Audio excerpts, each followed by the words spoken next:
ချင်ပါတယ်တဲ့တချို့နေရာတွေကသွားလာရေးမလွယ်တော့ပရာဟိတဆိုတဲ့အလုပ်ကလုပ်ပေးရတာတာဝန်ကြီးတယ်ပေါ့နော်ကိုဖြိုးပရာဟိတဆိုတဲ့အကိုကြီးညီမကိုအခုလိုမျိုးလေးလာမှတ်ပေးရဲ့အတွက်ကျေးဇူးအများကြီးတင်တယ်ပေါ့နော်TikTok ချက်ပေါက်ကနေလည်းအကျိုးကြောင်းလေးပြောပြပေးရဲ့အတွက်လည်းကျေးဇူးအများကြီးတင်တယ်ပေါ့နော်အခုညီမလေး line ပေါ်တက်ပြီးအကူအညီတောင်းတဲ့ဒီလူနာမောင်လေးအတွက်ကဒီသတင်းကျွတ်ပြီးလို့ရှိရင်ပရာဟိတလုပ်တဲ့ပူတူကသူရန်ကုန်ကို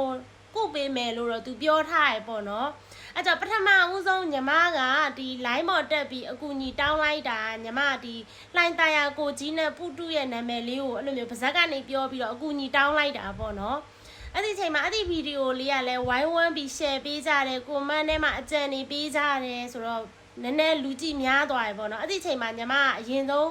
သွားပြီးတော့အကူအညီတိုင်းလိုက်တာလှိုင်းတရာကိုကြီးကိုညီမအကူအညီသွားတောင်းကြည့်တယ်ဗီဒီယိုလေးတွေပို့ပေးတယ်အကျိုးကြောင်းလေးတွေပြောပြပြီးတော့ညီမအကူအညီသွားတောင်းတယ်ပေါ့နော်ညီမဖုန်းနှလုံးနဲ့ Viber 2ကောင်နဲ့သွားပြောတော့သူစာတွေတော့ဝင်ကြည့်သွားတယ်ပေါ့နော်ဘာမှတော့ပြန်ပြောမသွားဘူးပေါ့နော်အဲ့နေညီမဒီတိုင်းပဲနေလိုက်ပါတယ်မအားလို့လည်းဖြစ်မှာပေါ့တော့ပေါ့နော်အဲ့နေပြီးတော့ညီမဒါအကျိုးကြောင်းလေးရှင်းပြတာပါရှင်အခုညီမဒီလူတွေဝိုင်းပြီးအပြစ်ပြောနေတဲ့ပို့အောင်မှာပဲအကိုကလည်းလာပြီးမှန်ထားဖြစ်လို့မို့ပေါ့နော်အဲ့တော့ညီမတို့ကကြတော့အခုဘယ်လိုပြောမှာတော့ဆိုတော့အများကြီးမတက်နိုင်ဘူးအဲ့တော့ပရာဟိတလုပ်နေတဲ့အကိုတွေကိုကြတော့အော်သူတို့လည်းအများအတွက်လုပ်ပေးနေရပဲဆိုတော့ကိုကအားကိုးတဲ့စိတ်နဲ့ပေါ့နော်သူတို့တော့ကူညီနိုင်မှာပဲဆိုတဲ့အားကိုးတဲ့စိတ်နဲ့ညီမကသွားပြီးအကူညီတောင်းမိတာပေါ့နော်အဲ့ဒီအချိန်မှာကိုစာကိုလည်းကြည်တယ်ကိုကိုလည်း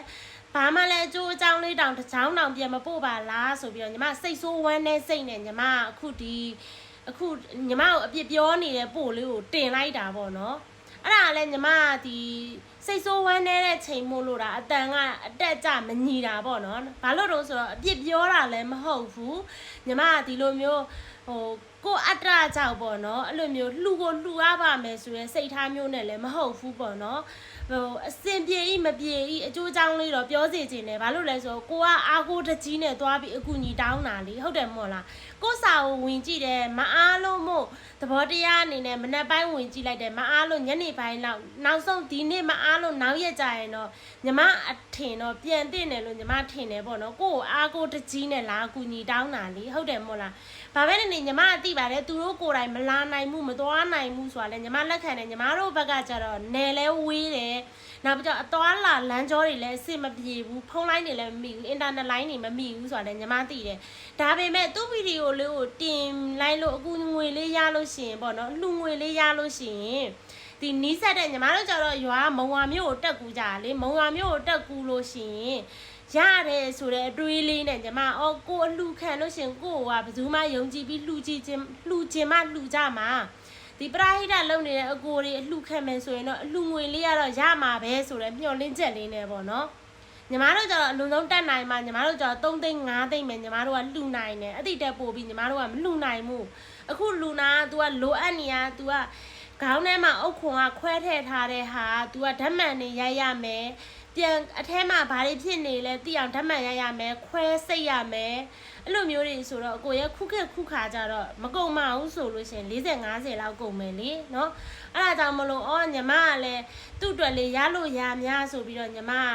အားကိုးတဲ့စိတ်ကလေးနဲ့ line ပေါ်တက်ပြီးအခုညီတောင်းလိုက်တာပါရှင်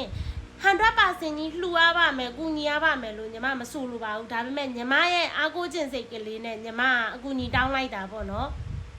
အပြစ်လည်းမပြောပါဘူးရှင်နော်နားလဲပါတယ်ပေါ့နော်အဲ့တော့ညီမစပြီးတော့အကူညီတက်တောင်းတာဖြစ်သည့်အတွက်တကယ်လို့လှူငွေလေးရလာလို့ညီမရေဒီလိုဒီကြမယ်ကိုကြီးတို့တော့ကိုယ်တိုင်တော့မလာနိုင်ဘူးအလှူငွေလေးသဘောတရားအနေနဲ့ဘလောက်တော့လှူထားကြတယ်ညီမစိတ်တက်ကူပေးဘယ်မှာအဆင်ပြေနိုင်မလဲဗာမယ်အဲ့လိုမျိုးလေးကိုကဖြစ်စေခြင်းနဲ့စိတ်ကလေးနဲ့အကူညီသွားတောင်းမိတာပေါ့နော်ဘာမှပြမပြောတော့စိတ်ဆိုးဝမ်းနေနေညီမကလည်းအဲ့ဒီဗီဒီယိုသူတို့တွေမြင်နေအဖက်မလုပ်တာလို့ညီမကဖြေပေးလိုက်တာပေါ့နော်အဲ့တော့ရှင်းပြပါတယ်ညီမအကုန်လုံးကိုရှင်းပြပါတယ်အပြစ်ပြောတာလည်းမဟုတ်ဘူးဖောင်းထုတာလည်းမဟုတ်ဘူးအကျွေးတောင်းတဲ့ပုံစံမျိုးနဲ့လူခံနေရလည်းမဟုတ်ဘူးနော်နားလည်းမပေးလို့လည်းမဟုတ်ဘူးနားလည်းပေးတယ်ဘာလို့တော့ဆိုတော့ဒါပေမဲ့ကိုကအောက်ကိုတကြီးစိတ်နဲ့ သွားပြီးအကူညီတောင်းတာကိုစာလေးတစ်လုံးတော့မပြန်ဘူးဆိုလို့ရှိရင်ဘလို့ခံစားရမလဲအခုညီမကိုအပြစ်ပြောနေတဲ့သူတွေကိုညီမအကုန်လုံးပြောတာဘလို့ခံစားရမလဲပေါ့နော်အခုကိုတိုင်းတောင်မှကိုအရေးတကြီးလူတစ်ယောက်ကိုသဘောတရားအနေနဲ့ပြောပြတာအရေးကြီးလို့ဖုံးခေါ်တယ်ဖုံးမကင်ဘူးစာပို့ထားတယ်စာတော့ဝင်ကြည့်သွားတယ်စာတော့မပြန်ဘူးဆိုရင်ဘလို့ခံစားရမလဲပေါ့နော်အဲ့လိုမျိုးလေးကိုညီမနားလဲစေချင်တာအခုတော့မဟုတ်ဘူးညီမကပဲနားလဲမှုမရှိဘဲနဲ့တကိုယ်ကောင်းစိတ်တက်နဲ့လှူကိုလှူပေးရမယ်လှုပ်ကိုလှုပ်ပေးရမယ်ဆိုရဲပုံစံမျိုးနဲ့ညီမပြောတာမဟုတ်ညီမလည်းနားလဲတယ်သဘောပေါက်တယ်ညီမအခုလက်ရှိညီမပြည်ပမှာညီမအကုန်လုံးကိုညီမသိလားနော်အဲ့ဒါလေးကိုပြောပြတာပါရှင်အကိုတို့ဒီညီမအဲ့ဒီစိတ်ဆိုးဝမ်းနဲ့တင်ထားတဲ့ဟာဒီအကုန်လုံးပရာဟိတလုပ်နေတဲ့သူတွေအကုန်လုံးကိုညီမအပြစ်ပြောတာမဟုတ်ပါဘူးနော်အပြစ်လည်းမပြောပါဘူးရှင်သူတို့လိုလဲကိုလည်းလုံမပေးနိုင်ဘူးပေါ့နော်နားလဲပါတယ်ဒီအလုပ်လုပ်လို့ရှင်တာဝန်ကြီးတယ်ခက်ခဲတယ်သွားရေးလာရေးတွေကဆိုညီမနားလဲသဘောပေါက်တယ်ဒါပေမဲ့ကိုကသူတို့ကတော့ကူညီနိုင်လောက်တယ်ဆိုတဲ့မျှော်လင့်ချက်လေးနဲ့သွားပြီးအကူညီတောင်းတဲ့အချိန်မှာကိုဘာတစ်ခွန်းမှပြန်မပြောတဲ့ခံစားချက်ကြီးကိုညီမမခံစားနိုင်လို့မို့ညီမပြောလိုက်တာပေါ့နော်အဲ့ဒီပိုးကတကယ်တမ်းတော့ပြောမယ်ဆိုရင်ဝမ်းလဲနဲနေတော့စိတ်လဲတူနေတော့သိရမလားအတန်ကတော့သိရမလားရန်ထောင်လို့ဖြစ်ချင်လဲဖြစ်သွားမှာပေါ့ဒါပေမဲ့လက်ခံတယ်လေနော်အဲ့ကြောင့်အပြစ်တစ်ဖက်ထဲကိုလည်းမကြည့်နဲ့ပေါ့နော်နှစ်ဖက်လုံးကိုချိန်ကြည့်ကြပါပေါ့နော်အကုန်လုံးကိုပေါ့နော်ပြောချင်ပါတယ်ရှင်တော့အခုဒီကိုဖြိုးပရာဟိတဆိုလို့ရှင်အခုဒါသူချက်ပေါက်မှာပြောပြရလေညီမလမ်းကြောဘာညာတွေအဆင်မပြေဘူးသွားရေးလာရေးတွေအဆင်မပြေဘူးဘာညာဆိုညီမလက်ခံတယ်အခုညီမအကူညီတက်တောင်းပြီးရဆိုတာလဲရခဲ့လို့ရှင်လဲသူကံတရားပဲမရခဲ့ရင်လဲသူကံတရားပဲเนาะညီမကလည်းဒါရွာရွှေမျိုးရရွှေမျိုးညီမသွေးသားလည်းမဟုတ်ဘူးညီမသားချင်းလည်းမဟုတ်ဘာမှမတော်ဘူးဆိုတာဒီလိုပြောတာညီမ